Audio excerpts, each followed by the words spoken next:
Yes, people, it's me, it's him, back again. And this is a midweek video talking about the imminent...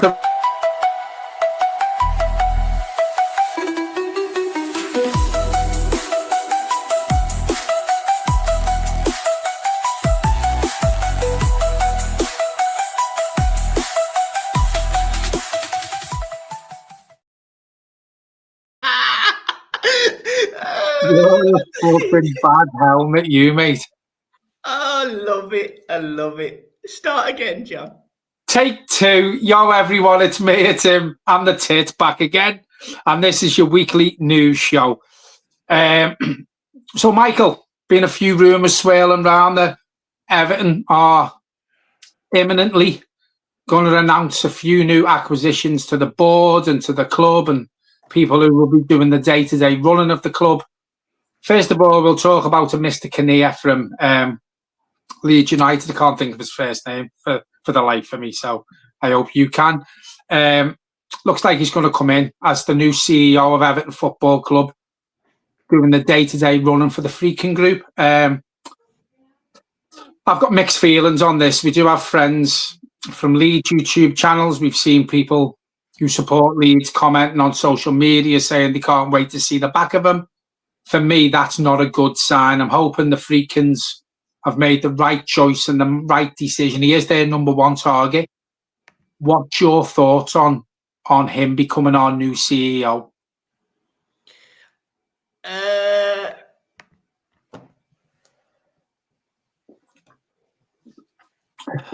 I'm not blown away by this. I could tell by the pause in your answer that you're not cock-a-hoop.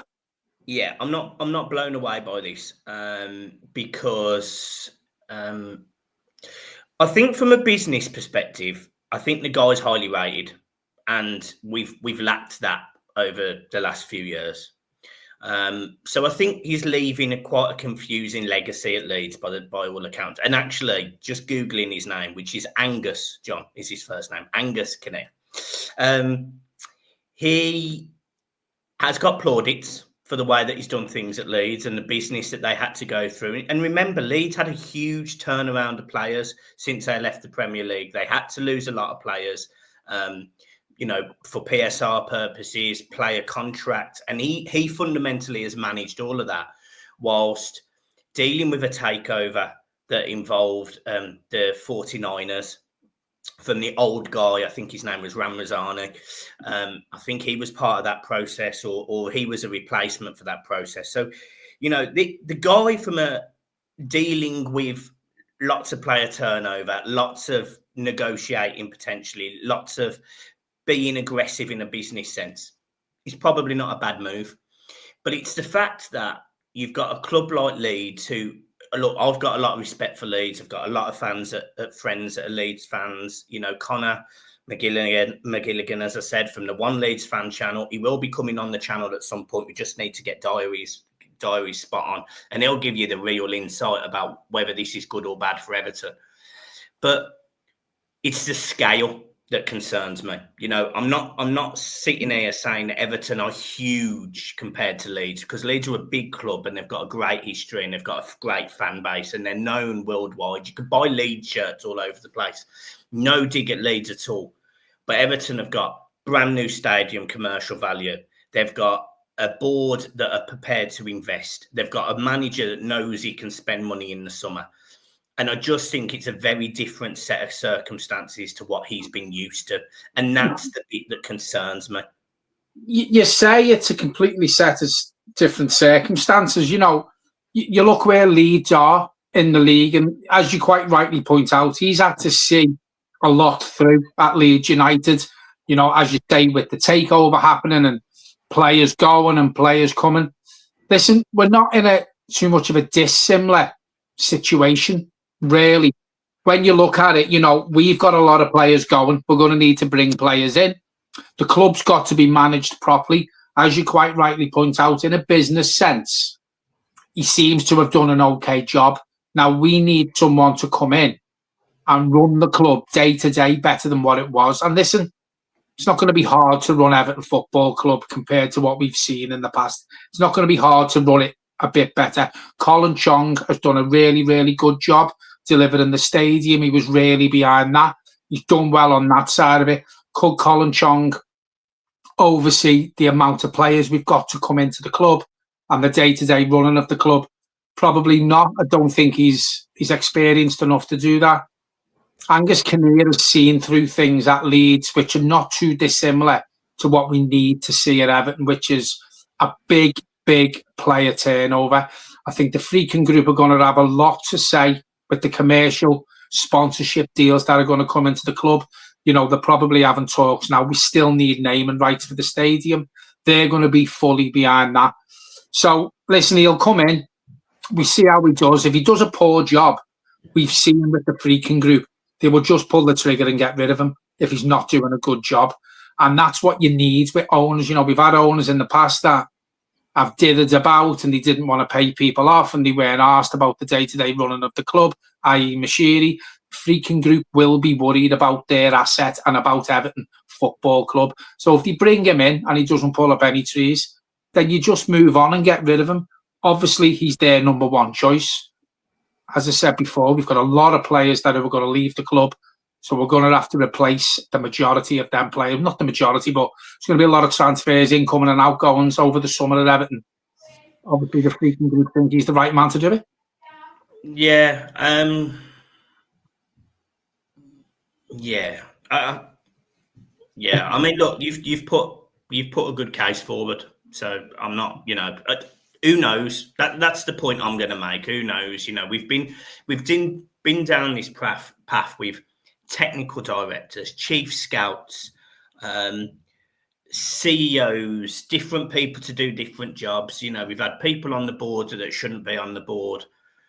It's going to be refreshing to being a person on the board that has a level of knowing what to do on a board, you know, being at the top of a tree, understanding a business. So that is a positive, but you could literally stick any CEO from any football team of any level on a board. That's my concern. You know, you used to mention the name David Dein. You used to shout at it about David Dein. Yeah. You know, if you want to be, I said this 6 years ago on this channel. If you want to be a big club, you act like a big club. You act, you be, you show, you demonstrate, you act. And I just don't know if Kinnear is that statement, looking at it going, yeah, he's going to take Everton forward from a commercial perspective. I just don't know. And that's where I'm not sold on this. It doesn't scream big club to me. I think we've got to give him a chance, you know, and anyone who the Freaking Group brings in, we've got to be willing to give them a chance. As we've said on here many times, with the new group of people owning the club, they're going to bring their own ideas in. They're going to bring their own people in, the people who they think will do the job to the best of their ability and for what they want. Angus Kinnear will be coming into Everton with a clean slate. It's a big job. No disrespect to Leeds. Leeds are sort of stable now the way they are, you know, that possibly could get promotion. So he stabilised the club in that way. We always say on here, Michael, our club needs stability. Now, if he comes in and stabilises it, gets us some good sponsorship deals, I don't think that the sponsorship deals that come into Everton Football Club are solely going to be down to Angus Kinnear. I think the Freakins are going to have a big, big say in talks regarding sponsorship deals and naming rights. But we've got to give them a chance. And you mentioned there about directors of football, which brings me on to my next point. Seen a few reports floating around the last couple of days that the Freaking Group possibly want to go down a different route than director of football. Now, we haven't mentioned that on here in the past. Kevin Thelwell, we all know, has been, you know, he's not had a contract offer given to him. So come the 30th of June, he will no longer be the director of football. And I think the way Everton are talking, well, the reports are talking, I think Everton are probably going to look down the technical director more than the football director.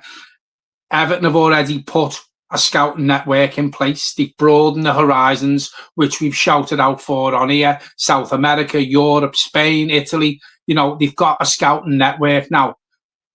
possibly with a scouting network that big and you know, they've branched out, we are going to go down the technical director route. Would you prefer to see someone like a Davy Weir, who's done a really good job at Brighton, as a technical director with a scouting network in place? Or would you prefer to stick with the director of football? Because when you've got a technical director, the manager has a lot more say than what he would with a director of football. Again, I'm on the fence about that as well. It's difficult. Look, I just want the best for Everton. I think we all do. You know, every single fan, we look up and we want Everton to not be 16th. We want Everton to be first. Fact. End of story. That's what we want. Takes time to get there. I think there's some huge names available in football. You know, David Weir is very, very highly respected in this country. He's very highly respected, full stop. But is he a Dan Ashworth? You know, is he someone that was touted for £20 million by Man United, did a sensational job at Brighton, was doing a great job at Newcastle? It's a different type of role because of this technical rather than director. What's the difference? Because let's be honest, do you know the difference? Because I don't. It's just a different title, isn't it? But I also think it does give the manager more of a say than what it would with a director of football. Yeah, so I can see the Davy Weir thing, because also Moyes managed Weir as well. You know, when I was the Everton mascot, Davy Weir walked me out at West Brom. So, you know, I'm personal friends with David Weir as a point of... But all jokes aside, if they want David Moyes to have loads of input in signings, that's good for the tenure under David Moyes.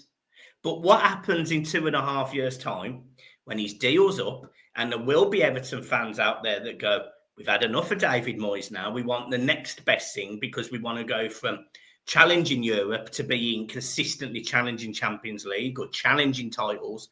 Who's the manager then? What do you do with the players as a result? Are they then going to fit into a new ethos? Are we just going to have this consistent churn like we've had over the last 8 years, where we've had players from 8 different managers over an 8-year period or whatever it is, and the only one in the squad that's seen it all through is Seamus Coleman, but yet year after year we signed a new winger or a new left back or a new centre half or a new striker because they didn't fit the manager's style of football. And that's the worry when it comes to managers, directors of football, because their ethos, their opinions, their strategy changes. David Moyes has done a sensational job getting the best out of a Sean Dyche group of players, but you can't tell me David Moyes won't change it in the summer. Would you prefer to go down the route that we see in David Moyes with his first tenure at Everton, where he has everything? He just has scouts out there. You don't have a director of football. You don't have a technical director. Do you think you can put the onus on a 61-year-old manager in the Premier League these days? Because you look at the majority of clubs now, if the title's not director of football, it's a technical director. Now, you know, would David Moyes be able to manage everything that a director of football and a technical director would? Because you say managers come, managers go. A new manager might come in. He might want a director of football. He might want a technical director.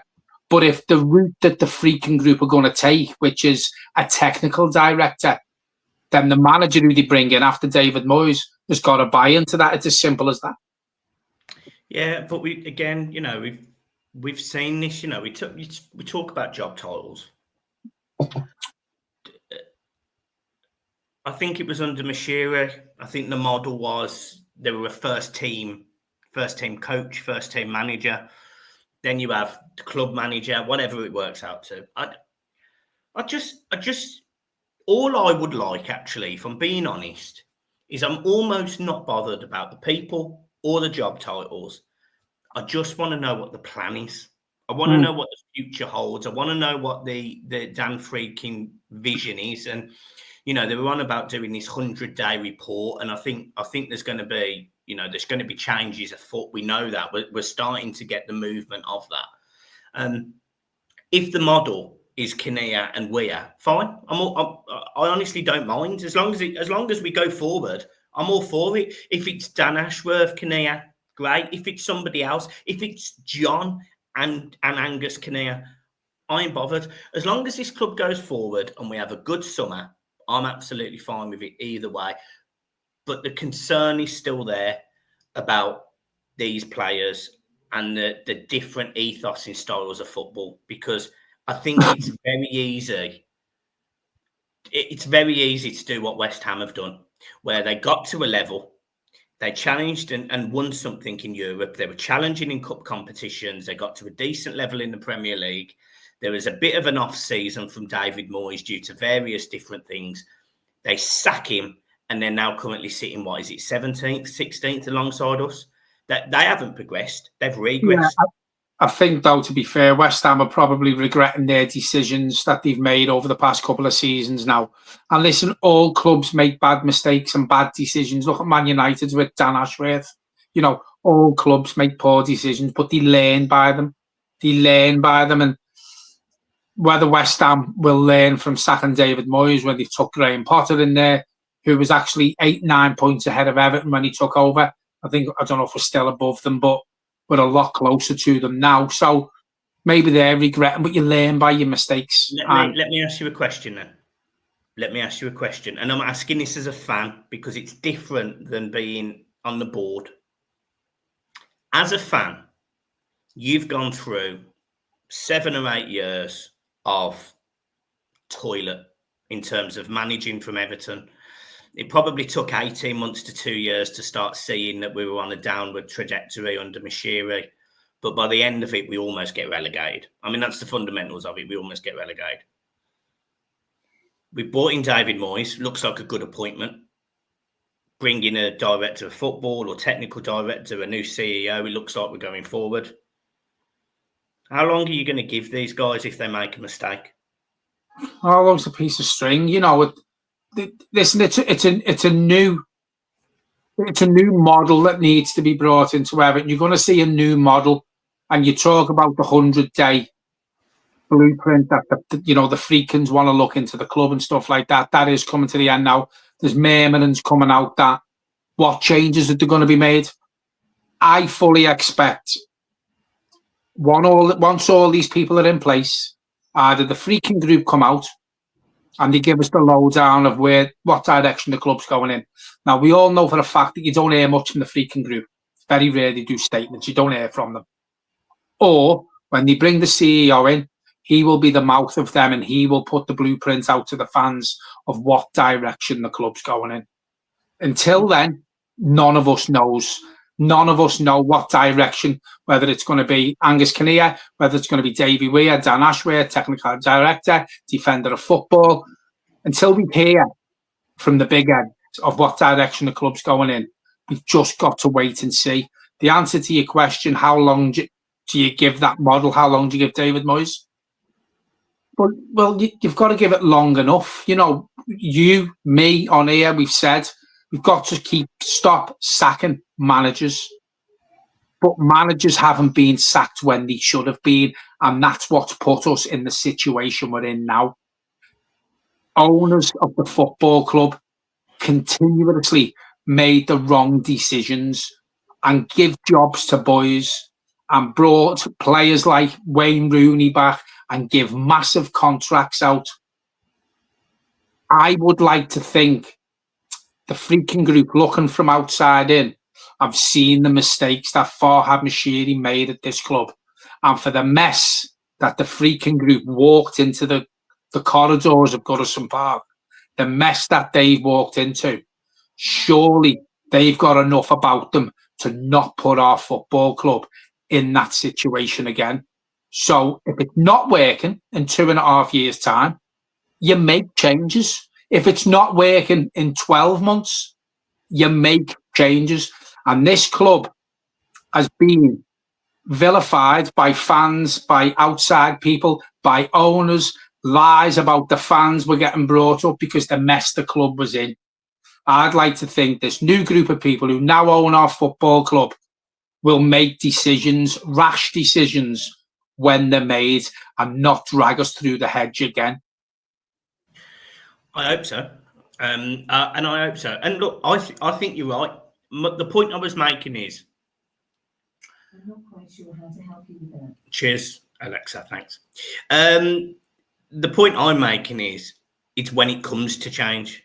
I think this is what I said. They will make the changes quick. They won't drag it out. No.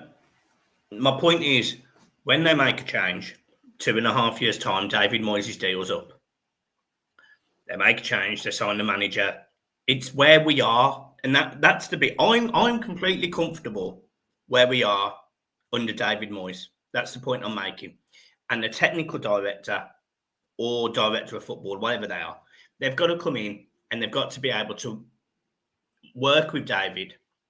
But they've also, in my mind, got to see to the future and work out what the next manager is going to want to do.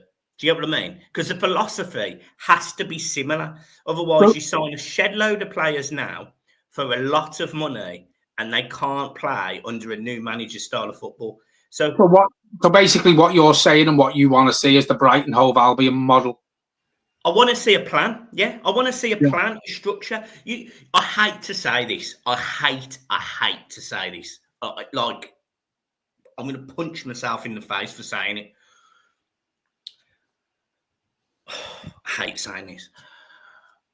You look at the Liverpool under-16 team and you look at the Liverpool first team, and I don't know whether Arne Slot has changed it, but every single team under Jurgen Klopp played exactly the same style. So you could have an under-18-year-old like a Conor Bradley, like a Kwanzaa, like a whoever, could literally go from playing on a Saturday in their under-18s league to playing in the first team, and they would know exactly how to play, where to be, what position. And that's because the plan, the structure of the club has been built in that way. That's what I want for Everton. I want Everton to have a direction. And I don't care who's in charge of it. That's all I want. Well, yeah, and we all want that. And we hope that this new group of people will put the right people in place to give us that model. You know, we want to see an 18-year-old playing for the under-18s one Saturday and the next week he's on the bench. It's then you're getting the Liverpool model then. So you're doing something right. We all want to see that. It's not going to happen overnight. It's a long road ahead. And we've said on here many times, even though we've been bought, and even though we've got another manager, and even though we're going to have a new CEO and a brand new stadium, still going to be bumps in the road. So we've just got to let these people, hopefully these people know what they're doing. I think they do their job. There's going to be bumps, but in the long term of the club, we aspire to be a Liverpool. We aspire to be a Brighton, run properly from the top to the bottom, but it's going to take time. I'm with you fully behind that. That's the model and the plan that we want to hear about and we want to see. Yeah, exactly. And as long as every change that happens, the owner of the football team goes, this is the model, you're buying into this, this is the way we want to be. We want to be an attractive football team. We want to play high pressing football, and we want to give you the tools to do it. Your technical director has the same vision that the manager has. The manager has the players that the technical director and the manager need to go and execute that vision. And we as fans are happy paying the money on a Saturday and Sunday, watching the games week in, week out. That would be really, really positive. That's all I want. That's all I want. Yeah. Moving on now, John, because I want to talk about a player that embodies Everton Football Club. And you know who I'm going to mention. Everton have been linked with a sensational move for Richarlison. Now, for me, I said it in the summer, and I said it in January, and I'll say it now. There is no one that embodies Everton Football Club in terms of mentality, aggression, determination, love of the fans like that man outside of Everton. Coleman's in there and certain players. Would you have him back? I thought there was going to be a but at the end then. Listen, I'd have a fit Richarlison back week in, week out. You know, it's quite open that when Everton was struggling under Frank Lampard, Richarlison was playing injured and he was having painkilling injections, because you're quite right with what you said. He loves the club. He bleeds blue blood. He embodies everything that this football club means to us fans. He's become a fan. It's the injuries for me. Can we afford, and I'll probably get shot down for this, but in hindsight, look at his injury record since he's been at Tottenham. It hasn't been great. Unless he hasn't been injured half the time, he just couldn't be asked, or he wasn't in the squad, or he wasn't getting picked, or Postecoglou's made bullshit up that he's injured when he wasn't because he just didn't want to involve him. We don't know. If we could get the Richarlison back that we see week in, week out, blood, sweat and tears on that Everton shirt, back at this football club, then I'll be all over it like a rash. Yeah. And I don't disagree. Apparently from what's been about, Everton are willing to bring him back if there's a willingness from the player himself. Now, if Tottenham turn round to Richarlison and say, your services are no longer required, Everton have come in for you with a loan deal, do you want to go? He will run up that motorway to come back to our football club. Yeah, I mean, he's missed a lot of this season. He's missed a lot of this season. I'm looking at his injury record now, and it's not good. You're right. Get a fit with Richarlison. He walks into this team, then you work out where you play him, because I don't think he plays on the wing anymore. I think he's a striker. Do you trust Richarlison to score you 15, 20 goals a season? I don't know. I love Richie. I do. I just don't know where he plays, because you don't play him on the left hand side because you don't drop and die. So maybe in ties with the players we've got going out, it's going to come into the middle. To be honest, I love that. I would love that. And just probably a number 10, isn't it? Yeah, we need, and this is the thing as well. You know, we talk about this, but we need options, because you see it week in, week out now.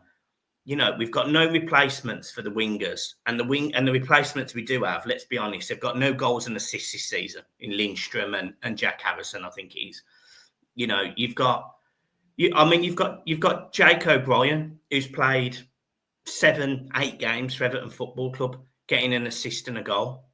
Yet a winger that plays in front of him, both of them, by the way, Harrison and Lindstrom, neither of them produce anything. And I know there's this whole clamour around Lindstrom because he runs a lot and he works hard, maybe.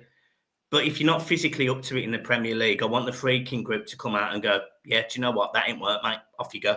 And look, you can buy into Everton as much as you want, and you can come out with all the positive statements in the world. But if you're not going to perform on a week in, week out basis, and you're not going to quite get up to the Premier League level, we shouldn't be signing people because they're nice people and they can communicate with the fans. We want to. I'm telling you now, mate, I've got no issue hearing nothing from Lindstrom until the end of the season and him scoring 5 goals, rather than him coming out and going, oh, I want to sign for you. But I see nothing to justify it. Well, you've just took the words out of my mouth there. We look at Everton in the past. We've been too sentimental with certain players. Jack Harrison, for example, 24-month loan contract, 24-month loan deal. Jesper Lindstrom, as we quite rightly say, he comes out and he speaks to the fans. Apparently, he's always out on Lark Lane having a coffee with his birds. He loves Liverpool. He wants to move to be permanent. I don't give a shit if you like drinking coffee on Lark Lane. You're not good enough for our football club. It's as simple as that. And I don't want to hear from players. I don't want to hear from players how much they love the area and how they've settled in at Everton. Because I'd like to think, going back to what we spoke about before, we're going to bring the right people in who make the right decisions, and players aren't making owners' decisions for them because they say they love living in Liverpool and they love the coffee on Lark Lane. I don't want to hear from players. I couldn't give a shit what players have got to say. If they're not good enough on the pitch, then they're not good enough for Everton Football Club. They can talk all the niceties all they want. I want to see it on the pitch and not see interviews from players unless they deserve to talk to the fans, because they've been showing us how much it means to play for Everton and putting shifts in on the pitch. I'm not bothered if I don't hear from them. Yeah, well, there you go. I don't disagree. I haven't got anything else to add, mate, to be honest. One more. I know your dinner's done. We were linked with Thomas Souček the other day from West Ham. I think he's out of contract at the end of the season. 30-year-old, hasn't played week in, week out this season, still scored 6 goals. If you look at the players who are possibly going out of the club come the 30th of June, would Thomas Souček be someone who you would like to bring in for a 2-year deal? Because what you've got to think, we've got quite a few young players in and around the squad now. We've got some youth coming through. We can't afford to lose all the old heads that are coming out of contract and just leave it all to the younger players. You still need some experience. Would you be openly allowing Thomas Souček to come into the club? Yeah, because we need options. We need options. We need squad depth. Thomas Souček is a Premier League player. He scores a few goals every season. I think he's got 5 this season. He's probably scored 5 last season. He scored a great one at Goodison last season on a volley. He's an option. And you know, if the kids that are sitting on these bench aren't going to get games, then you need options. You need senior options. And look, you know, he's not a glamorous signing. He's not a signing that's going to make you go, oh, my God, what a signing Everton have just made. But can he chip in with a goal? Is he tall? Can he help from corners? Yeah, I'm not against that. Don't get me wrong, I'm not blown away by it. I don't think it's mega ambitious. But you can't just go and sign 2 £40 million players, stick them in the same position and play one week and one the other. It just doesn't happen. I think, as you say, it's an option. And what you get with Thomas Souček from the times I've seen him, he gives it all when he's on the pitch. You know, he doesn't shake out the tackles. As you say, he chips in with goals. He will give us all week in, week out. I think the likes of Thomas Souček for a 2-year deal, with the changes that are happening at the club, you probably do need a couple of people just like him to stay in and around the squad. And as you say, it's numbers. I wouldn't be against it whatsoever. Yeah. I've got nothing else. No, right. You go and get your dinner. Don't forget, folks, we will be back tomorrow for the match preview for Saturday, Everton versus Wolves. As Michael said the other day, we are in London on Friday. All will be revealed in due course. Don't forget to hit the like, the subscribe button. Michael's now eating his dinner on camera, which is absolutely brilliant. Hope he doesn't choke. Yeah, thanks very much for your love. Don't forget, any questions, anything you want from me or Michael, if you want to loan off Michael of £1,000, drop it in the comments. I'm sure he will be willing. Just leave your bank details there as well. And we will be back tomorrow. Cheers, folks. Thanks for watching. I'm not ready to end the video. Well, I'm going. Oh, I thought I'd show everyone what I'm eating. Is that a chicken wrap?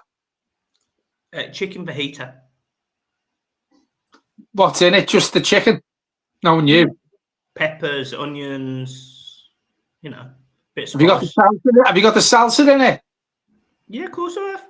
Oh, I love the salsa. Nice and red. Brilliant. Right, bye everyone. Peace.